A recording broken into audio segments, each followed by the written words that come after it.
Oh, before I get into the horrible Mother Jones article, let me first plug the places that you can help support the live stream. If you want your messages to pop up on the screen, you can donate through Streamlabs. The link to Streamlabs, the first link in the description box of the video. We have links to PayPal. We have links to Patreon. You can sign up and support the show monthly. And I greatly appreciate everybody who has supported through Patreon over the last few months. Um, I have links to GoFundMe for an apartment so I can have a regular place to record. I desperately need that because these hotels are not cutting it. They're expensive. And also, I would like a place to live. So the GoFundMe is in the description box. There's also a link to Cash App that's in the description box. The link to Cash App is also pinned in the live chat. So I'm going to get into that. I'm going to get into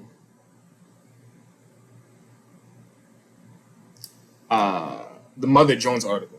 All right, so let me see if I can. Okay, I know where it is though.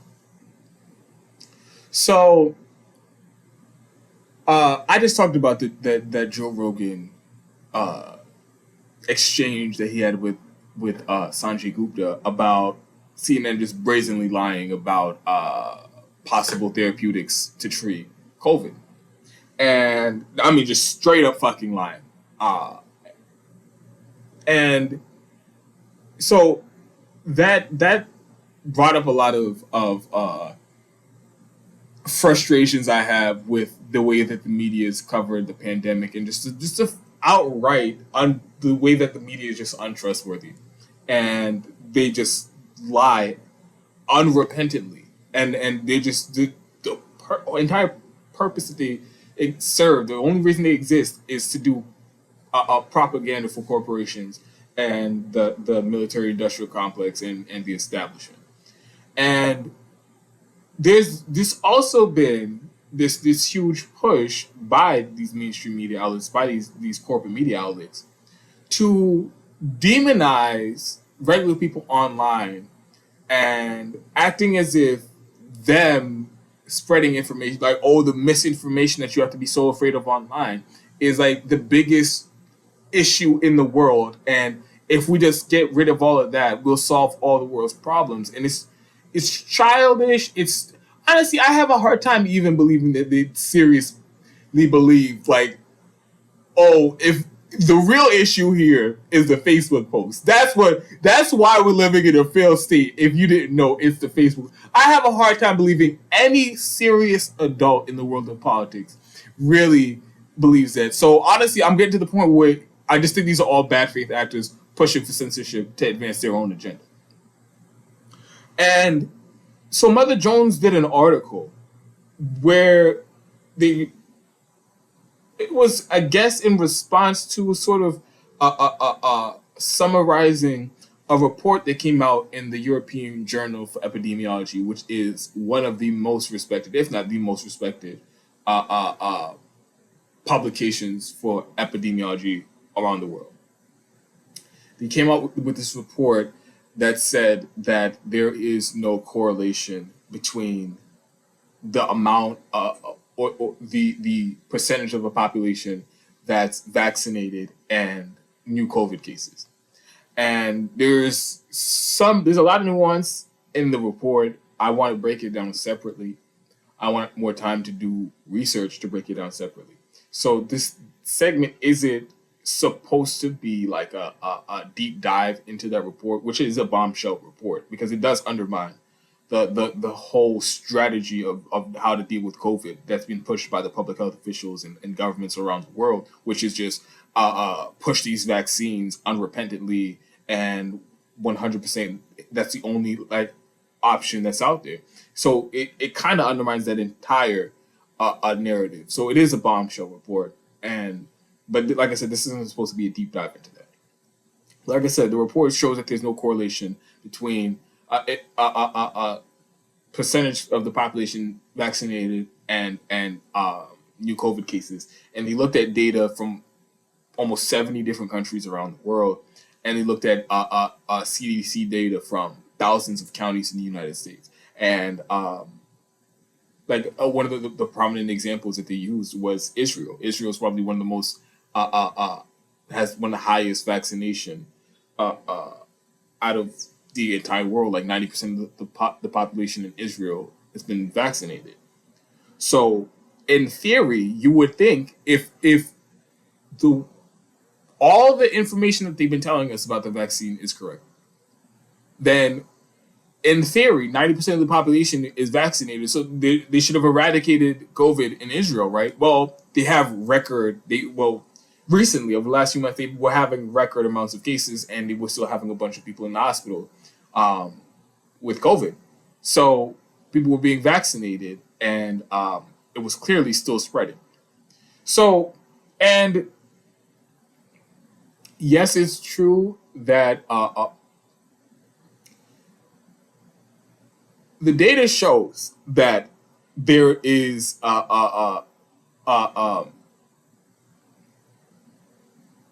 the data shows that if you get the vaccine, you have a better chance of fighting off severe illness. That's what the data shows, and I'll get into that later on.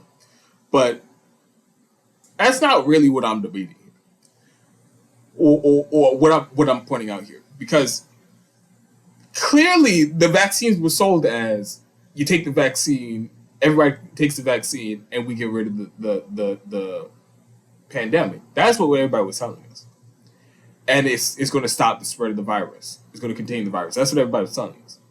It does not do that.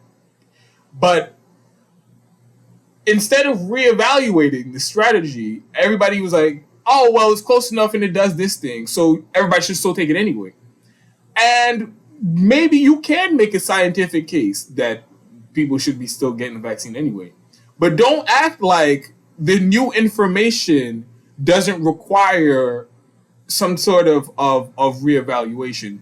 And everybody's being wildly anti-science and pretending like that's not the case, and pretending like, oh, close enough is like an actual medical standard here. And oh, it doesn't actually do what it was created to do and what we were telling people to get it for, but it does something else that's good, so just keep taking it anyway with absolutely no hesitation.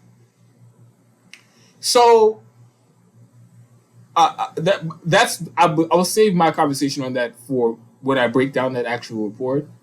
But what's not being disputed anywhere, even in the mainstream media and even by Mother Jones, is that this report undermines the official vaccine push in the vaccine narrative, as if that's going to end this pandemic. It undermines that, and even they kind of acknowledge that. But instead of acknowledging the egg on their face, in the face of the entire mainstream media, in the face of the public health institutions that were acting like the vaccine was the final. Okay, that was probably the best way to describe it. Acting like the vaccine was the ultimate solution to the pandemic. They kind of have an egg on their face, and the people who are saying we should invest in therapeutics and we should invest in other ways to prevent death and serious illness from the virus, well, they've kind of been vindicated in a sort of a way. But instead of eating their crow and being, just keeping it real and be like, you know what, maybe you guys did have a point, and maybe we were just too on board with the vaccines without enough information, and it turns out it's not going to work how we thought it would. So let's start to shift in that direction. Nope. Mother Jones decides to write somebody at Mother Jones decided to write a fucking article. Now, again, not paying proper attention or proper credence to the Bombshell report, but instead want to deflect attention and say, oh, look at these people on Facebook who are slightly misinterpreting the findings of the Bombshell report, and they're saying that the vaccines don't work at all. So they're wrong, and let me write this whole article splitting hairs and say that it doesn't prevent the spread of the virus like we thought it would, but at least you're probably not going to die. And these people who are saying it doesn't work at all, well, wow, they're out there spreading misinformation and they're so dangerous, they're so bad, we need to do something about that immediately. Again, ignoring the fucking elephant in the room about how wrong the public health institutions were about this thing and how wrong the media has been about this over the last few months. So I just have two quick screenshots to show you from this article. And when I read it, I was like, yo, again, this is one of those instances where it's like, there's no way that person honestly thought that the most important issue here, the most pressing issue here, what deserved to be the focus of any piece here is what fucking randos are saying online. There's no way with that bombshell report. Their main takeaway is, wow, some people are misinterpreting it, and that is so bad for society. Honestly, it seems like a brazen attempt to deflect and obfuscate from the fact that they were wrong on this for a very long time. So let me show you some of the screenshots if I could find that for you. Give me 1 second.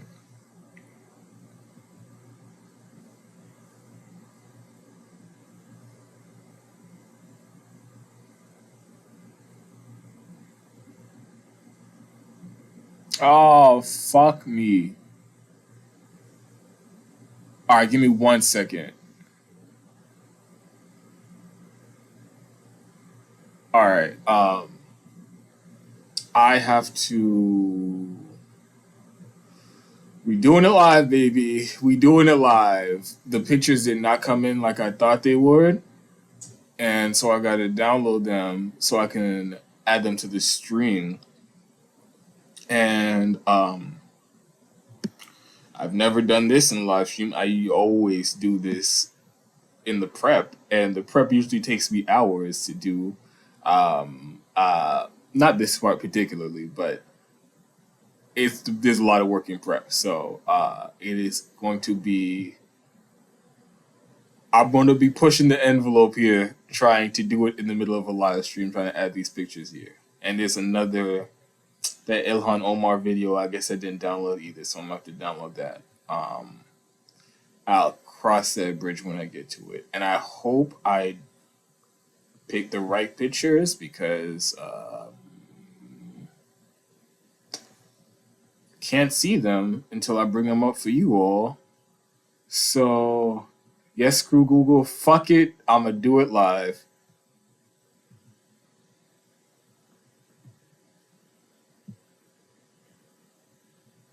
All right. So, this should be the first one. All right. This is the first one. There we go, baby. All right. So, give me 1 second.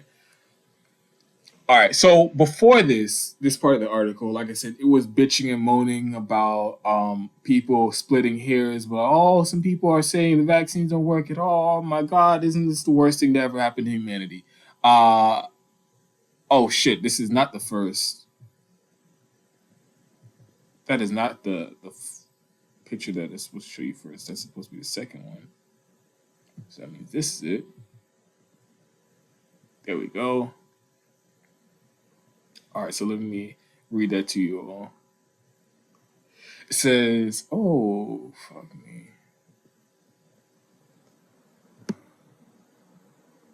All right, so it is cut off at the end. I don't know what to tell you about that. Okay, there we go.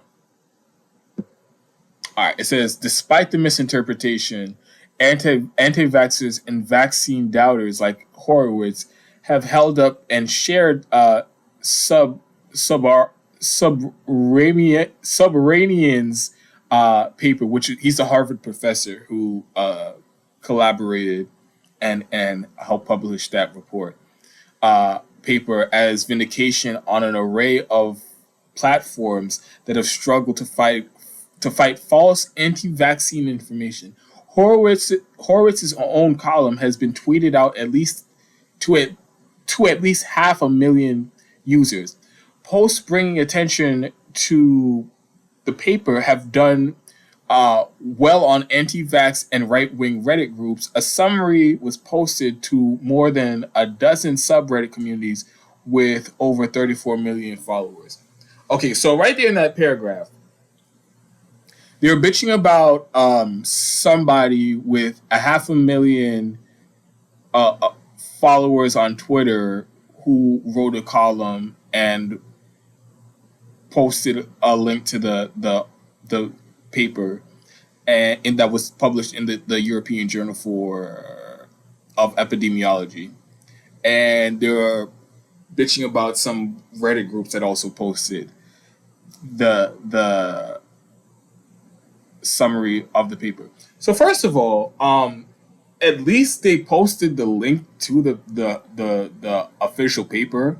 So however misleading you think their interpretation of it, at least they provided the actual source information. So again, like this whole hair on fire response here is definitely blowing that out of proportion and trying to, like I said, obfuscate and dodge from the real elephant in the room. So let me show you the second, read you the second paragraph that I have for you all. Like I said, doing it live. There we go. All right. On Facebook, posts sharing a link to the paper's abstracts have also gone viral thanks to similar pages. Bernard Zimenoik, a member of a European Parliament representing Germany's far-right AfD party, shared it to his 24,000 Facebook followers. Wow! End of the fucking world. Netting over 1,000 likes and shares and comments. Oh my goodness. Well, clearly that's the only reason the pandemic is still going on. This motherfucker just got 1,000 likes and shares and comments on their post. Clearly we have to do something about this in the pandemic. Slobodny Vizlek, xenophobic nativist Slovakian publication, which has been likened to InfoWars, also shared a link to the study to its 85,000 followers across the platform.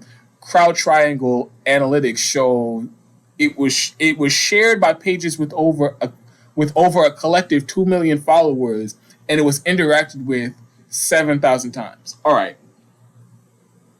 So let me say two things about this. Again, these people are sharing the source information to the source of the article. Again, you could quibble about their interpretation of it and how they presented it to the audience. At least it gave them the source information. So again, the fucking hair on fire response about this fake news as if it's like the end of the world. They're providing source information, which is better than a lot of mainstream media outlets do when they straight up lie about shit. So there's that. And then so right there it says it was interacted with more than 7,000 times. Let me tell you something. Okay, well, impressions. I've had tweets on my Twitter account, my small old little Twitter account, that I have like 3,500 followers on Twitter. I've had tweets that have gotten thousands of likes and have gotten thousands of or hundreds of retweets. That's not like some like major ground shifting thing here. So the pool of people who this even reached is so incredibly small. But again, this motherfucker at Mother Jones wants to act as if that's supposed to be the main takeaway here. This is all anybody should be worried about. Fuck the report that says, hey, you know, this whole vaccination strategy that we've been going with, maybe that's not what we should be doing at this point. Oh, fuck that. Let's talk about these people on Facebook who got 1,000 likes and comments and shares on a post. What the fuck is going on here? So again, like, this is one of those instances where the media is just being straight up dishonest right here. They're burying the truth. They're trying to distract the audience away from what they really should be paying attention to and asking the real serious questions of the powerful to get real answers about what's going on here.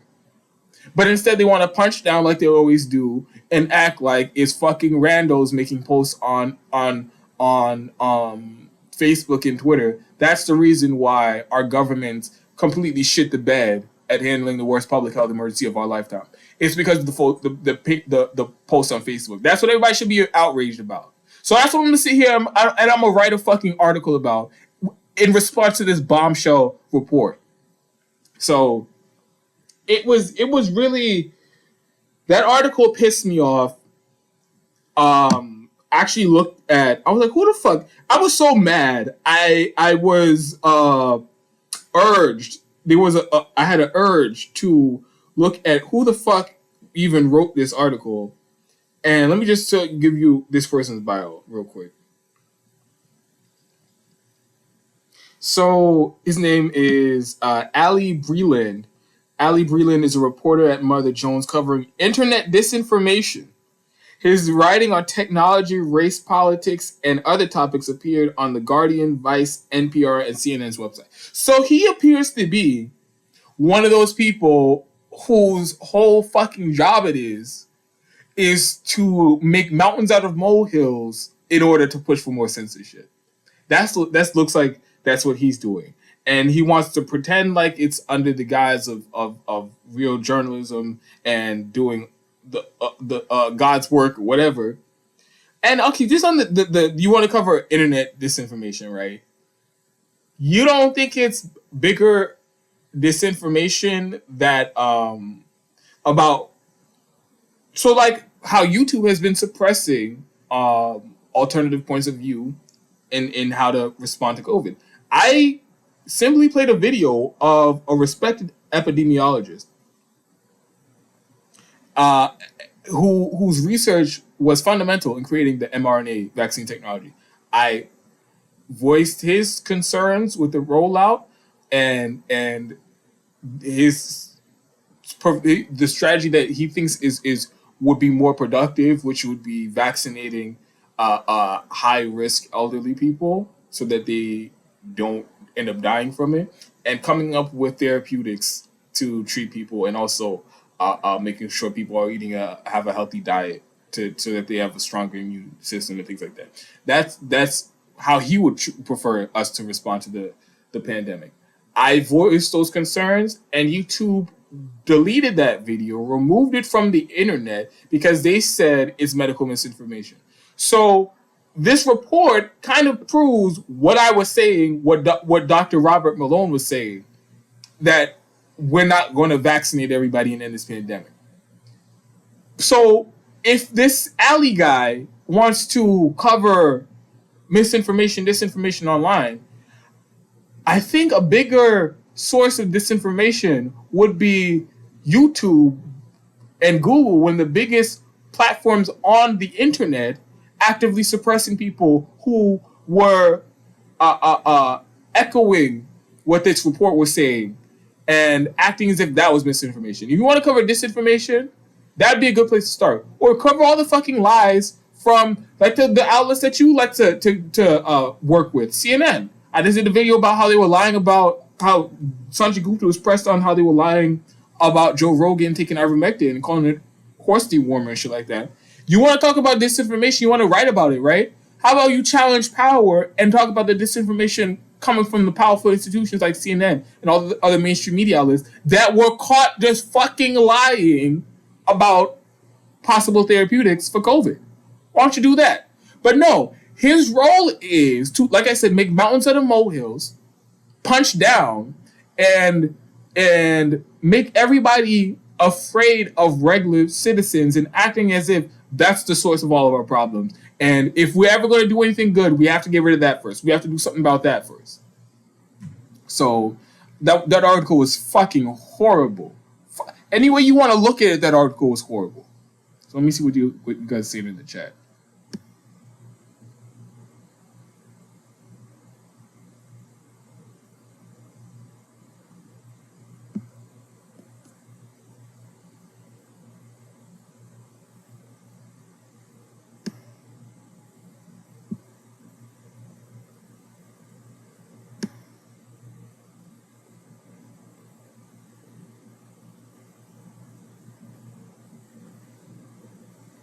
Eric Thompson says vax is leaky, but seems to help prevent serious disease.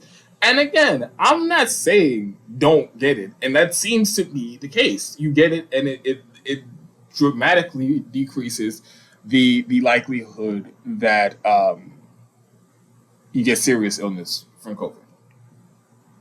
But there are other things to consider with that people aren't considering, and they're acting as if the the game changing information or the game changing the data that's coming out that it doesn't prevent the spread of the virus, they're acting as if that shouldn't factor into any decisions going forward, and it makes absolutely no sense because like Dr. Robert Malone said in that clip that I played that YouTube deleted, he says similar to how there's this overuse of antibiotics in like factory farming and pumping up like chickens with steroids and antibiotics and things like that. It creates antibiotic resistant diseases, and once they start spreading among the public, it can cause a serious problem because there isn't medication strong enough to treat it, and they've adapted to the typical treatments that we would use. And he's saying something similar can be happening right now with the vaccines because if so many people are being vaccinated and it's still being transmitted, then it's just evolving in people who are vaccinated, and eventually you run the risk that one of the new strains are even more resistant to the vaccine to the point where it becomes even less likely that they prevent from serious illness. That's how much it evolves. So that's a real factor here, and everybody's pretending like that's not a thing. So between that and just also on logic, you are pushing a pharmaceutical. You created this whole thing in record time, rushed the whole process, and it's not doing what you thought it was going to do, but it's doing something else that might have a slight benefit. Okay, it has a benefit. Yes, it's doing something good, but it's obviously not working how you thought it would. So it means it's not reacting with the human body the way you thought it would. So that should also cause some pause in this whole effort to just make everybody take it. But again, I've stated what I think about that.